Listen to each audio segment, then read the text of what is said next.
Fala galera, tudo bem com vocês? Deixa eu lhe fazer uma pergunta. Será que você sabe utilizar uma linguagem mais complexa dentro do estudo da termodinâmica? Se a sua resposta foi não, eu estou te convidando agora para assistir esse vídeo completo comigo e você aprender um pouco mais sobre a aplicação da primeira lei da termodinâmica. Vamos lá? Solta a vinheta aí.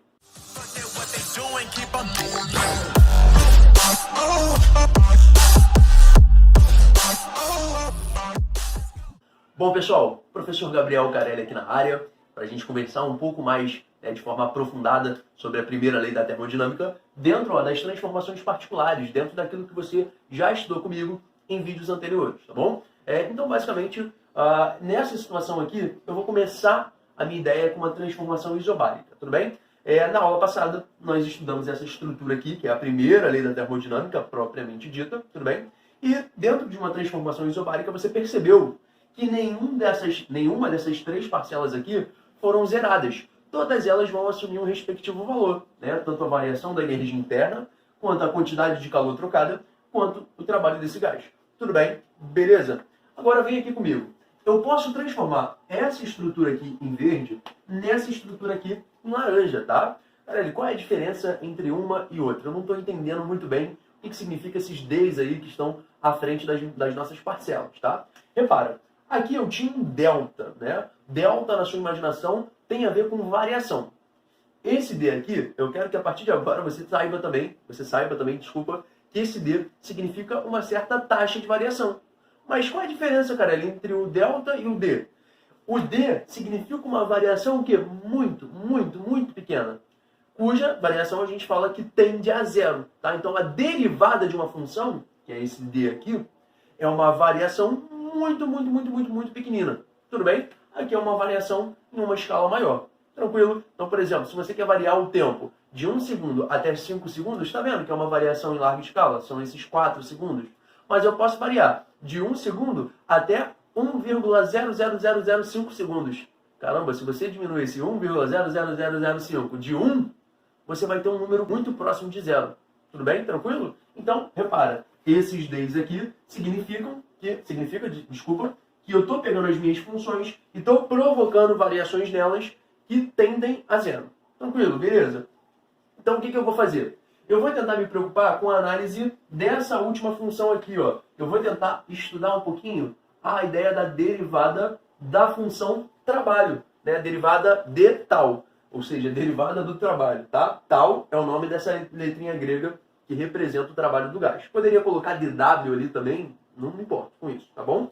Olha só, a derivada da minha função trabalho é basicamente igual à pressão multiplicada pela derivada da minha função volume, tá? Cara, não estou compreendendo. Olha só, vamos lá. Você estudou comigo que o trabalho pode ser representado, né, pela pressão vezes uma variação volumétrica, não é isso? Então, se você imprime aqui, ó, de um lado da equação a derivada da função trabalho, eu tiro esse delta e coloco uma derivada da função volume, tá? Ou seja, a derivada da minha função trabalho é quando eu provoco uma variação volumétrica que tende a zero, uma variação volumétrica muito pequenininha. Tranquilo? Deu para entender, né? Então, olha só, o que eu faço a partir de agora?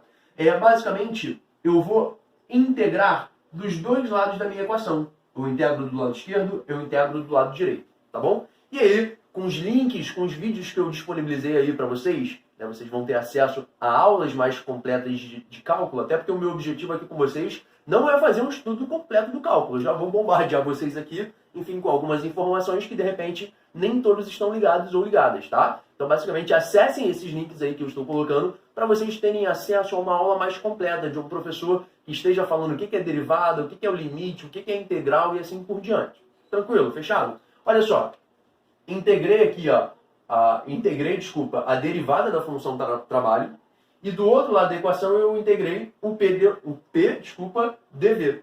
Tranquilo? Olha só que interessante. Sempre que eu integro a derivada de uma função, eu caio em algo muito especial, tá? A integral da derivada, olha que interessante, é a minha própria função. Tanto que, quando vocês abrirem em algum momento da vida de vocês para estudar cálculo, vocês vão acabar percebendo que o capítulo de integral ele é chamado de antiderivada, né? A integral de uma função pode ser chamada também de antiderivada.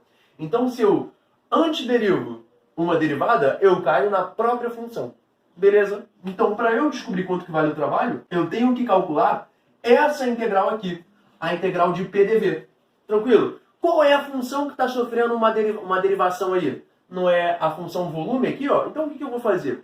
Eu atribuo para esse sistema aqui uma integral definida, tá? Eu tenho limites de integração, ou seja, eu vou integrar de V1, de um volume V1, até um volume V2. Então, ó, vamos dar continuidade nisso daí.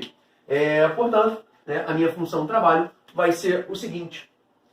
Outra coisa que vocês vão aprender provavelmente, sempre que vocês estiverem, né, a integral de uma constante, essa constante pode fugir dessa integral, sabia? Ó, dentro de uma transformação isobárica, quem é a sua constante? Não é a sua pressão? Então, repara, aqui eu estou integrando, ó, uma pressão multiplicada pela derivada do volume. Sendo esse valor aqui constante, né, ele pode fazer o quê? Ele pode, ó, pular, pode vir para fora dessa nossa integral. Perfeito? Então, ó, aqui eu já tenho o trabalho é igual a pressão vezes a integral definida de V1 até V2 dessa função aqui dV. Aí lembra, a integral da derivada de uma função tem que ser igual a quanto? Bom, basicamente aqui eu já até coloquei, né? Perdeu a graça. Mas, ó, a integral da derivada de uma função é a própria função. Mas é a própria função com alguns limites de integração, ó, de V1 até V2. Tranquilo? Então, essa barra lateral significa dizer que eu já integrei, tá? E aqui eu tenho que trabalhar com os limites de integração. Como que eu trabalho dessa forma com os limites de integração? Eu faço uma subtração, né? Dentro dessa função volume, eu tenho que subtrair o limite superior de integração, tá? Pelo limite inferior dessa integração. Então, como que vai ficar isso daqui? O meu trabalho é a pressão multiplicado pelo V2 menos V1. Aí, de qualquer forma, esse V2 menos V1, essa diferença entre os volumes, é o que a gente chama de P delta V, tá? Então, de qualquer forma, é tranquilinho, tá? A ideia da transformação isobárica, o trabalho dentro dessa transformação, você já sabe calcular. Em outros carnavais, você já aprendeu a fazer isso, tá bom? P delta V. Só que eu tenho que também aplicar esse conhecimento, né? Enfim, para uma transformação, por exemplo, isotérmica. Carelli, qual é a característica de uma transformação isotérmica? É dentro dessa transformação que a minha temperatura vai ficar constante, não é isso? Mas se a minha temperatura fica constante, eu posso ter algumas variáveis. Que variáveis são essas? Tanto a pressão quanto o volume do meu gás vão sofrer, né, variações, vão sofrer mudanças. Tranquilo? Então olha só que interessante. Aqui, de novo, eu repeti a primeira lei da termodinâmica em verde para vocês, beleza? Então a primeira lei da termodinâmica está aqui. Você já aprendeu que na isotérmica a variação da energia interna vale zero, tá? Então zero é igual a dQ, já estou escrevendo da forma derivável, tá? dQ menos d tal, menos a derivada do trabalho. Aí o que eu faço? Pego esse menos d tal e jogo para o outro lado da equação, né? Então fica aqui dQ igual a d tal, beleza? Posso fazer, ó, uma integral dos dois lados. Quando eu integro dos dois lados, né? Aqui, ó, integral da derivada dessa função é basicamente a minha própria função. Tudo bem? E a integral aqui do d tal, né? Enfim, vai ser basicamente o que a gente vai acabar estudando, beleza? Então, aqui eu já vou colocar direto. Então, ó, vamos averiguar de novo quanto que vale isso daqui, ó. Como que eu posso abrir essa nossa estrutura, né? Eu estou trabalhando em cima da função trabalho, beleza? Então, olha só, a derivada da função do trabalho é igual à pressão do gás vezes o dV. Então, é a mesma coisa que eu fiz aqui, ó, eu estou fazendo lá. Tranquilo? O que a gente faz? Integra dos dois lados, né? E aí, quando eu integro essa regiãozinha aqui, ó, eu vou integrar a derivada de uma função, eu vou descobrir a nossa própria função trabalho. Perfeito? Então tá aqui a nossa função trabalho. E aí eu vou ter que trabalhar de acordo com isso daqui. A integral do PDV aqui vai ser um pouquinho diferente, porque eu não posso mais jogar para fora essa pressão, que você pode estar entranhado na cabeça, essa ideia aqui, ó, onde a pressão era constante, e se eu integro um valor constante, esse valor pode fugir da minha integral. Cuidado, tá? Eu vou ter que lembrar da equação de Clapeyron. Eu vou tentar escrever a pressão, e para isso eu vou isolá-la, tá? Então olha só, para eu isolar a pressão, como que isso daqui vai ficar? A pressão é igual a nRT, tudo isso dividido pelo volume. Então, ó, no lugar desse P de pressão, eu vou substituir por tudo isso daqui que eu acabei de descobrir. Tranquilo? Então, ó, como que fica essa substituição aí, ó? Vai ficar a integral do número de mols, da constante universal dos gases, vezes a temperatura, tudo isso daí dividido pelo meu volume. Lembrando, mais uma vez, eu estou integrando, ó, de uma região de volume V1, né, limite inferior da integração, até uma região de volume V2, tá, o limite superior dessa integral. Aqui eu vou repetindo, ó, sempre esses limites de integração, tá? Eles são úteis para a gente, até porque isso é chamado de integral definida. Agora, a minha função trabalho, perceba o seguinte, meu número de mols vai variar? Não vai variar. Eu estou ainda com aquela concepção de quando eu faço uma transformação gasosa, eu não altero o número de mols. Então é um valor constante que está dentro da integral. O que você já sabe? Vai poder tirar. O R, por si só, ele é um valor constante. Então ele também sai da integral. E agora, dentro dessa transformação isotérmica, eu tenho uma temperatura também constante. Então o que eu posso fazer com essa temperatura?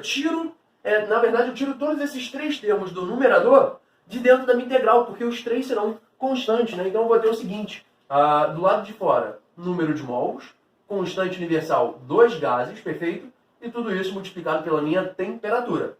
Dentro da minha integral, ficou o 1 no numerador, né? E embaixo vai ficar o volume, porque aqui o volume ele sofre variação, beleza? E isso, ó, está integrado, né? De V1 até V2. Beleza? Bacana? Então, ó, vamos fazer o seguinte. Repito aqui de novo. E aqui é uma nova condição. Eu tenho ali, né? Eu escrevi ali para vocês, basicamente a integral de 1 sobre V dV. Essa integral de, por exemplo, aqui eu consigo ainda reescrever, né? Esse 1 sobre V. Caralho, como que você reescreveria isso? Bom, esse 1 sobre V, ó, vou puxar aqui uma setinha para vocês. V elevado a menos 1, tá? Então, quando eu tenho a integral de uma função que é escrita dessa forma, eu tenho que tomar muito cuidado porque ela tem um valor já fixo, ela tem um valor cravado para isso, tá? Eu não sei se vocês já estudaram logaritmos, mas existe um logaritmo neperiano, tá? É o ln. O que é o ln? Tá? O ln nada mais é do que o log de alguma coisa aqui numa base e, tá? Onde esse e é o número de Euler, beleza? Basicamente, quando eu tenho esse e na base do meu logaritmo, eu tenho aqui, ó, a seguinte estrutura, ln de x. Basicamente vai ser o ln da função que você estava integrando, ou seja, do V, tá? Do volume dessa amostra gasosa, não se esquecendo, basicamente, desses limites, né, de integração. Tudo bem? Então, como que vai ficar aqui embaixo? Vai ficar, ó, n, r, t, tudo bem? E aqui eu tenho que substituir, né, esses meus limites de integração dentro desse valor. Lembra? Não é a diferença entre o superior e o inferior? Então é ln, logaritmo neperiano, do volume 2, menos o ln, logaritmo neperiano, do volume 1, perfeito? O que eu faço aqui, Carelli? Bom, essa diferença entre logaritmos, né, que estejam a uma mesma base, você provavelmente já aprendeu a escrever isso daqui como se fosse a razão de um log, tá? Com os valores aqui dentro, ó. Então, são propriedades matemáticas que eu estou me fazendo utilizar, tá? Eu estou utilizando aqui com muita frequência. Então, ó, a diferença entre dois logaritmos que estejam a uma mesma base, eu posso repetir, né, esse ln aqui, e dentro do colchete eu escrevo a razão entre os valores, entre o V2 e o V1. Se eu tivesse, Carelli, uma soma de logaritmos aqui, o que eu faria nessa estrutura final? Seria ln de V2 vezes V1. Então, quando você tem uma soma de logaritmos, você pode escrever tudo num logaritmo só, porém, multiplicando. Se você tem uma diferença entre dois logaritmos de mesma base, você mantém esse ln, você mantém esse log, né? E faz a divisão. Tranquilo? Então aqui, basicamente, né, você vai perceber o seguinte. A gente acabou de calcular quanto que vale a função trabalho, quanto que é o trabalho, né, realizado por um gás, aí, enfim, ou sofrido por um gás, tanto faz, dentro de uma transformação isotérmica. Só que esse trabalho, lembra, ó, é igual à quantidade de calor trocada. Tudo bem? Então, aqui a gente tem uma conclusão, né? Portanto, a quantidade de calor trocada é igual ao trabalho desse gás, que, por sua vez, é representada por essa estrutura aqui linda, maravilhosa, tá bom? Então não se assusta. Isso daqui acaba sendo cobrado em concursos de um grau de exigência maior, principalmente as bancas da Marinha. Escola Naval, EFON, que gostam de trabalhar com cálculo, são os concursos que pedem isso daqui para vocês, tá bom? AFA, EAR, enfim, a SpaceX, são concursos que não têm essa demanda. Tranquilo? Vamos lá, vamos dar continuidade aí. Então, pessoal, vamos lá para a nossa última transformação particular, que é a transformação adiabática, tudo bem? Alguns podem estar se perguntando por que eu não falei da transformação isovolumétrica. Fiquem tranquilos, tá? Porque, basicamente, eu estou trabalhando aqui de forma particular com a função trabalho, tá? Com a ideia do trabalho realizado ou sofrido por esse gás. e você tem em vista que numa transformação isovolumétrica, essa função não existe, tá? A variação volumétrica numa transformação isocórica é igual a zero, tá? Então por isso que eu pulo direto aqui para a nossa transformação adiabática, onde com certeza você já deve ter respondido, né? Que é a transformação onde a quantidade de calor trocado vale zero. Beleza, tranquilo? Então, de qualquer forma, aqui eu preciso que você se lembre da nossa relação de Mayer, tranquilo? Bom, ela é aquela relação, né, que traz aí a essência do calor específico molar, a pressão constante, subtraído do calor específico molar a volume constante, tem que ser igual a zero. Tranquilo? Tu lembra disso, né? Aula passada. Aí o que eu vou fazer? Eu vou tentar analisar um processo termodinâmico qualquer, tá? O que eu desenhei aqui para vocês são duas curvas isotérmicas, tudo bem? E eu vou tentar imaginar que eu vou sair desse ponto A e chegar até esse ponto B, tá? Por que eu vou fazer isso? Dentro de uma transformação adiabática, onde a troca de calor é nula, tá? Se eu escrevo a primeira lei da termodinâmica e passo, né, para cá dessa forma, em formato de derivável, tá? O que vai acontecer? Basicamente, a derivada da energia interna é igual à derivada da quantidade de calor menos a derivada da função trabalho. Você sabe que essa derivada da função calor vai ser nula, vai ser igual a zero. Tranquilo? Então vai sobrar o quê? A variação, né, a derivada aqui, ó, da energia interna é igual a menos a derivada da função trabalho. Só que, se você ainda tiver lembrado, a transformação adiabática ela não traz na sua essência apenas o fato da quantidade de calor ser igual a zero. Você tem que lembrar que nesse tipo de transformação você muda a pressão, você muda o volume e você muda também a temperatura. Tudo bem? Então o que eu vou fazer? Vou fazer essa transformação, ó. Sair desse ponto A que está contido nessa primeira isoterma, tudo bem? E vou fazer a transformação para o ponto B, beleza? Que está contido numa segunda curva isoterma. O que eu posso alegar? A variação de energia interna para fazer aqui, ó, de A até B, pode ser o somatório de duas variações de energia interna, de dois trechos diferentes, tá? Então, quando eu dou esse pulo daqui para cá, eu posso fazer outros dois caminhos, né? Eu posso descer toda essa isoterma aqui para chegar até o ponto C e subir, né, rumo a esse ponto B. O que a gente vai alegar? Quando eu faço a descida por essa primeira isoterma, né, quando eu faço a variação de energia interna do trecho AC, lembra? É a transformação isotérmica, você tem uma variação de energia interna igual a zero, tá? Então, para eu sair do ponto A até o ponto B, eu posso considerar que essa variação de energia interna é igual justamente à variação de energia interna do trecho CB, tá? E se você parar para perceber, esse trecho CB, ele trata de uma transformação isovolumétrica, onde o volume é mantido constante. Como que você escrevia a variação da energia interna numa transformação isovolumétrica? Você lembra? ΔU, né, a primeira lei da termo, ó, ΔU é igual a Q menos o trabalho. Esse Q, numa transformação isovolumétrica, ele pode ser escrito como número de mols, calor específico molar a volume constante, que é o Czv, vezes a variação de temperatura. Tranquilo? E você ainda tem aqui, ó, menos o trabalho realizado no trecho CB.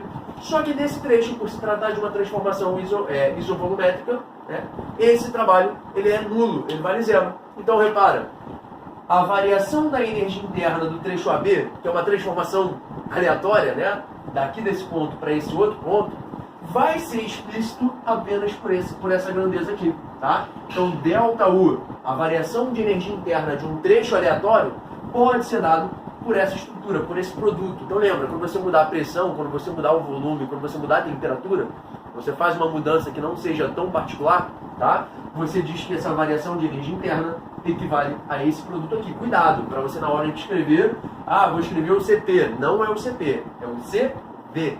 Tranquilo? Então o que eu vou fazer? Com base nessa informação, então o que a gente pode fazer? Substituir essa estrutura aqui em cima, mas perceber que aqui eu tenho funções deriváveis, né? Então, ó, ao invés de escrever o delta tesão, tá, eu vou escrever o quê?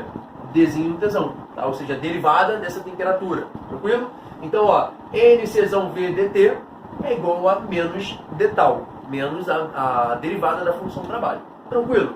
E aqui a gente vai começar a fazer as substituições necessárias, tá? Essa derivada da função trabalho é escrita dessa maneira, e aí você começa a fazer mais e mais substituições, tá? Calma, cuidado. Essa pressão aqui, de novo, a gente utiliza da equação de Clapeyron, PV igual a nRT.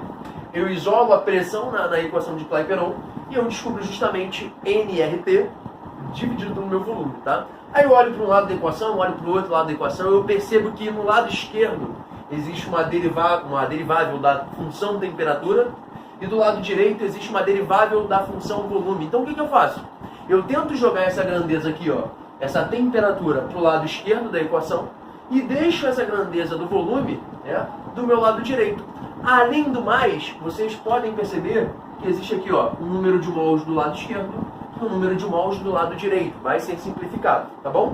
Do lado esquerdo ficou o Czão V sobre a minha temperatura, multiplicada pela derivável aqui, ó, da função temperatura, tranquilo? Isso tudo é igual. Cuidado, não esquece desse sinal de menos aqui. Porque fazendo, às vezes, copiando, tu pode passar por cima dele. É igual a menos Rzão sobre volume multiplicado pela derivável da função volume, tá bom? O que a gente faz a partir daqui? A gente integra dos dois lados, tá? Só que aqui eu vou perceber que se eu estou integrando uma região onde existe a derivável da temperatura, eu tenho que colocar limites de integração correspondentes a quem? Correspondentes à temperatura. Se do lado direito eu integro em uma região que existe uma derivável da função volume, aqui eu tenho que utilizar limites de integração, enfim, cuja simbologia vai ser o volume dessa amostra, tá? Tanto no estágio 1 quanto no estágio 2. E aí você lembra daquele macete, né? Quando você integra e tem uma constante no interior dentro dessa integral, essa constante pode ser expelida. Então, ó, no caso, esse Czão V é uma constante, vai sair da integral. No caso do lado direito, esse menos R também é uma constante. Opa, também vai sair dessa integral, tá certo? Então, como que fica aqui a minha estrutura? Czão V saiu, então vai sobrar aqui, ó, 1 sobre T, tá? Com os limites de integração de T1 até T2. E lá do outro lado sobra quem? Sobra 1 sobre V, cujos limites de integração serão aqui, ó, V2 e V1, perfeito? Você se lembra que quando a gente integra uma função que é representada por 1 sobre essa função, né? Enfim, você tem um logaritmo neperiano. A gente fez isso agora há pouco, tá? Então, o que a gente vai fazer aqui, ó? Esse resultado, né? Essa integral de 1 sobre T dt... Cuidado, tem gente que gosta de cortar as letras, não pode não, tá? Então, quando a gente faz basicamente essa ideia, a gente tem um logaritmo neperiano da nossa função temperatura, tá? E aqui quais são os limites de integração? Lembra da barra vertical aqui, ó, de T1, limite interior, né, até o T2, que é o limite superior. Da mesma forma, aqui do lado direito nós teremos o ln da função v, com os limites de integração, ó, V2 e V1. Tudo bem, tranquilo? Repara, você precisa substituir esses limites de integração dentro da tua função, tá? Dentro do ln. E aí como que vai ficar? Vai ficar basicamente ln de T2 menos T1 e do lado direito V2, né? E o V1 lá do outro lado, lá no finalzinho do parênteses. Também já fizemos essas estruturas aqui, né? Enfim, aqui eu até peço para você consertar, tá bom? Aqui na verdade você tem o R multiplicando por tudo isso daqui, beleza? Cuidado aí, eu acabei escrevendo um pouquinho errado, né? É menos R e aí multiplicado por toda essa estrutura. Coloquei o colchete na frente de todo mundo. Parecia que o menos R só estava multiplicando com esse primeiro termo, tá bom? Conserta aí depois. E na hora de sintetizar essa estrutura aqui, eu utilizo a razão entre o T2, né, e o T1. Da mesma forma que do outro lado da equação, eu utilizo aqui a razão entre o V2 e o V1. Tudo bem? A gente vai continuar lá em cima. Agora eu vou fazer o seguinte. Eu terminei aqui, aí vim pra cá, blá blá blá blá, e vou terminar aqui. Tudo bem? Mas eu quero que você entenda o seguinte. Para a continuidade do nosso raciocínio, nós vamos precisar aplicar alguns bizus, algumas técnicas importantes, tá bom?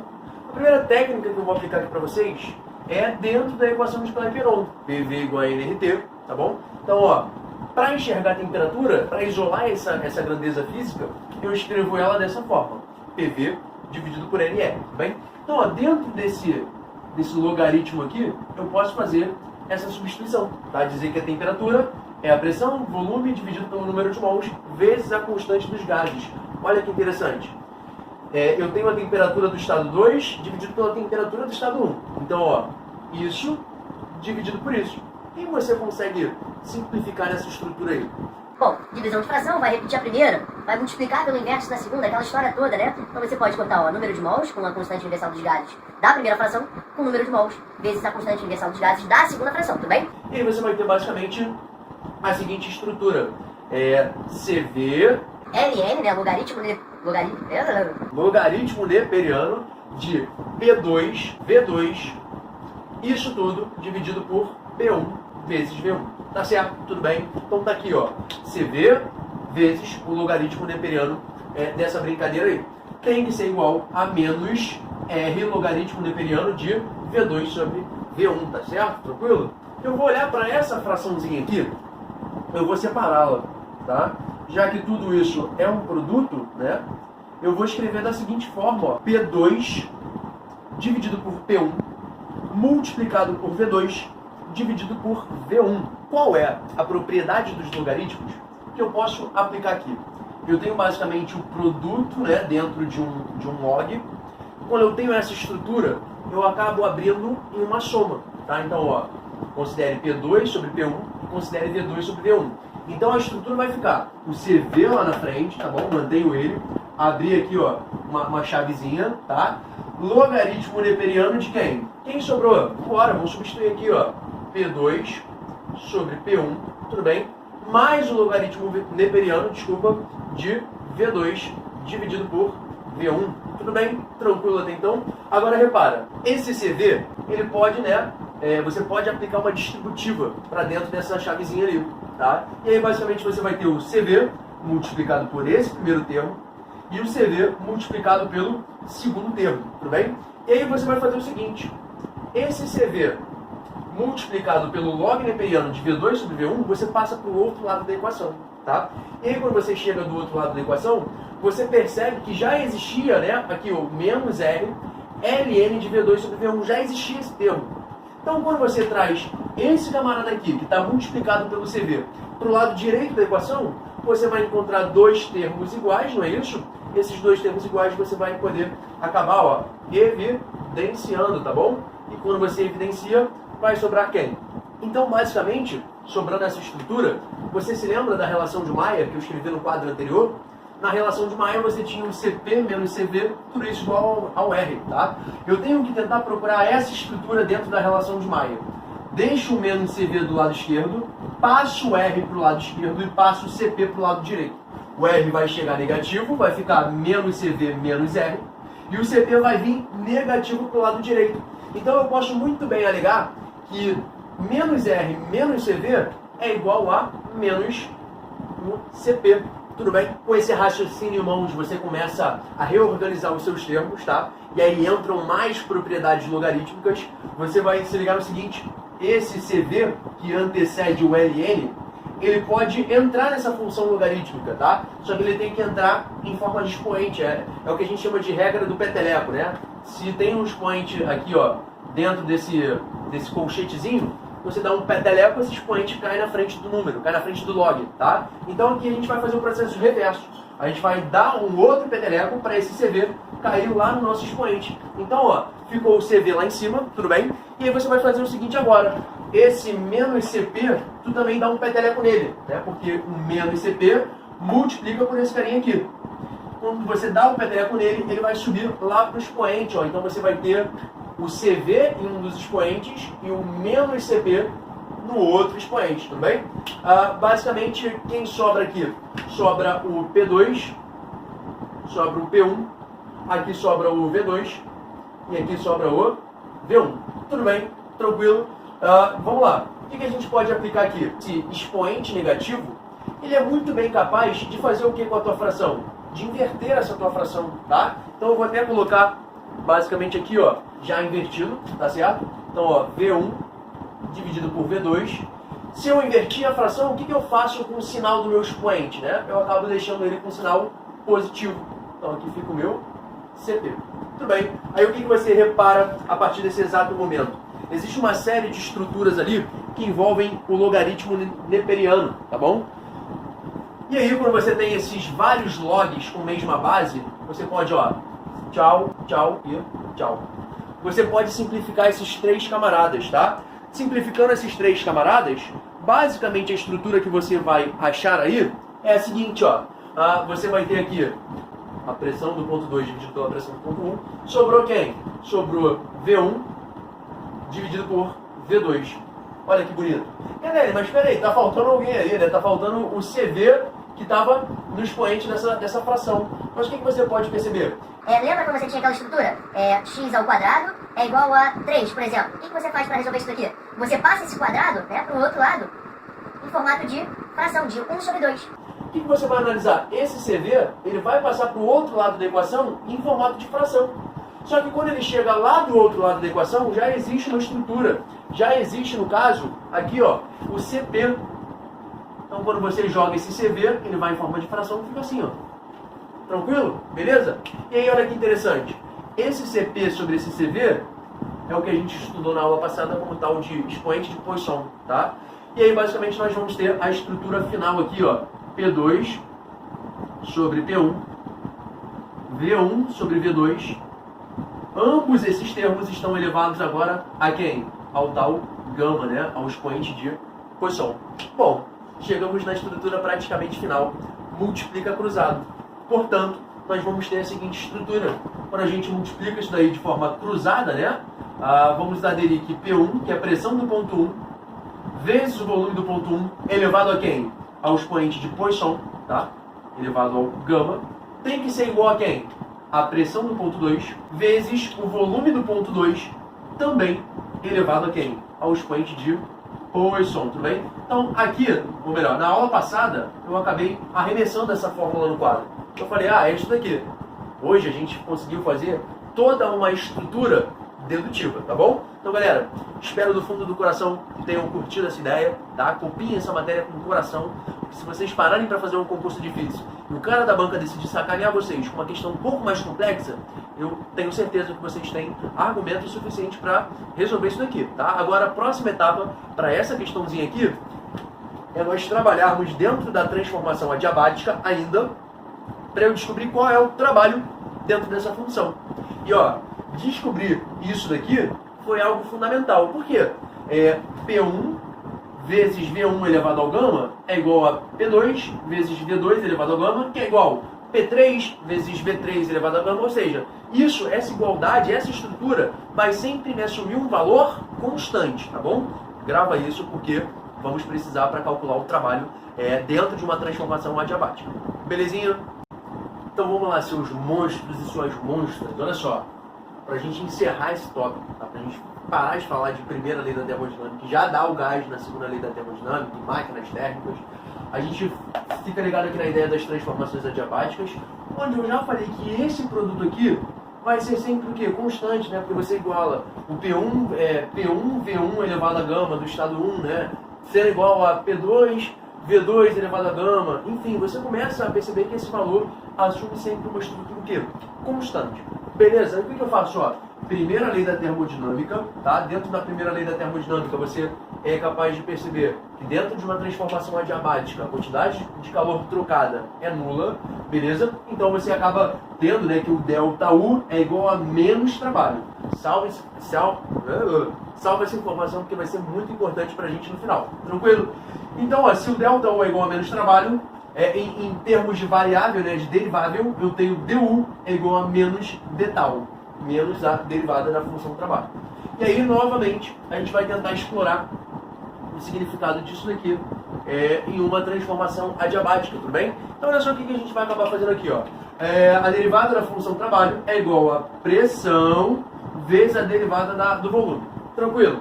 Repara, se você decidir integrar dos dois lados da equação, né, a integral de uma derivada vai ser a própria função. A gente já está vendo isso daí, está quase no automático, né?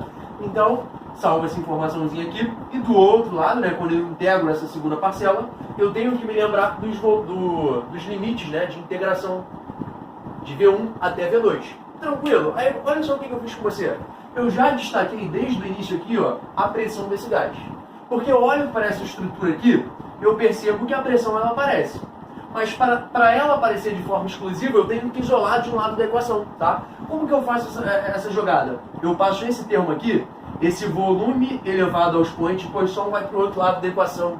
Como que esse cara passa para o outro lado da equação? Você tem que trocar o sinal, né, do gama. Então você vai ter o seguinte, no lugar de pressão, você vai ter, ó, trabalho é igual a integral definida de V1 até V2, tá? Do valor x, que é aquela constante, já fica ligado nisso, tá? Do valor x multiplicado por quem? Quando esse carinha, que está elevado a gama, passa para o outro lado da equação, você tem que perceber que, automaticamente, você muda o sinal, tá? Então, ó, se ele era positivo do lado esquerdo da equação, do lado direito, ele chega com expoente negativo.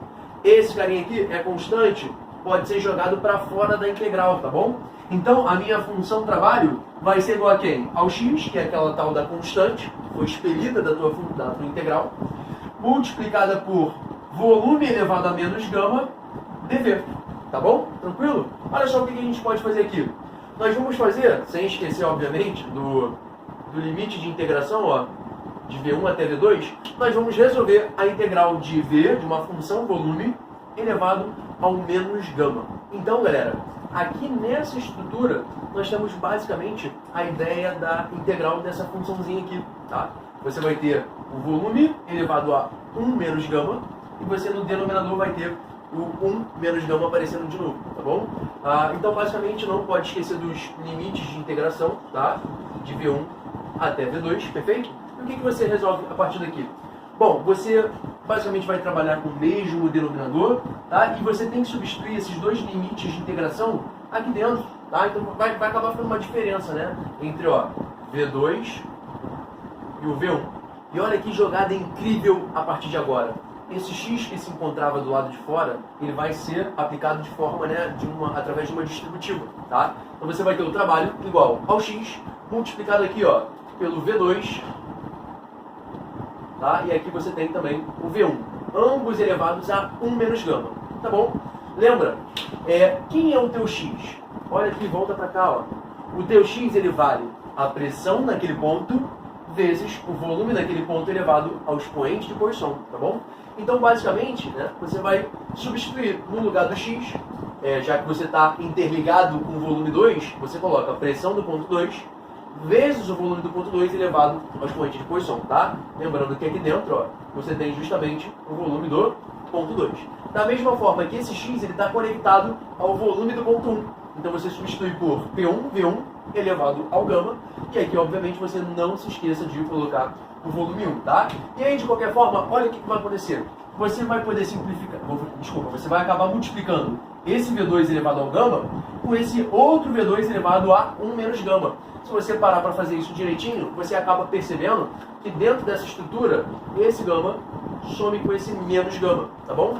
Do outro lado, esse gama some com esse menos gama. Então vai sobrar basicamente a pressão do ponto 2 vezes quem? Vezes o volume do ponto 1, tá? Menos a pressão do ponto 1, junto com o volume do ponto 1. Ou seja, esses volumes aqui, né, perdão, aqui é o 2, esses dois volumes, eles acabaram ficando elevados ao expoente 1. Ou seja, todo número elevado ao expoente 1 pode ser considerado como ele mesmo, tá? E aí surge o bizu, ó. Quem é PV não é nRT pela equação de Clapeyron? Então você substitui, ó, no lugar de P2 V2, você vai poder colocar o nRT2. No lugar de P1 V1, você pode muito bem substituir por nRT1. Repara, em ambas as parcelas vão aparecer o termo que? NR, número de mols, vezes a constante dos gases. E aí você só vai ter uma diferença entre quem? Entre as duas temperaturas, tá? Então aqui fica T2 subtraído de quem? De T1.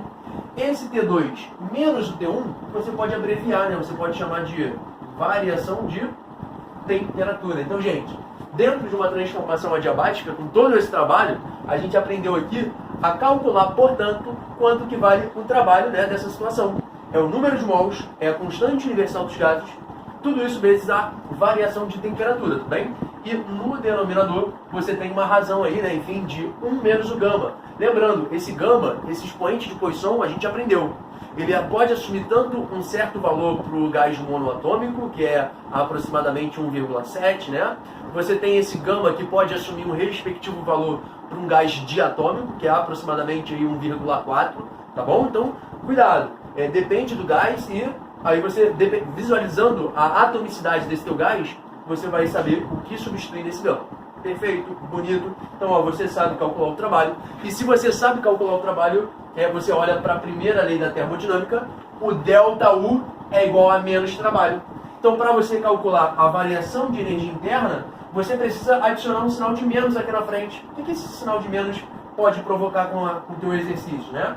Você pode modificar a estrutura do denominador. Né? Se você inserir esse sinal de menos que vai ficar aqui na frente, na parte de baixo da sua fração, você vai acabar tendo aqui, ó, o gama menos 1, tudo bem? Então, pelo fato da variação de energia interna ser menos o trabalho dentro de uma transformação adiabática, a gente pode escrever o trabalho dessa forma, e nós podemos também escrever a variação de energia interna dessa segunda forma.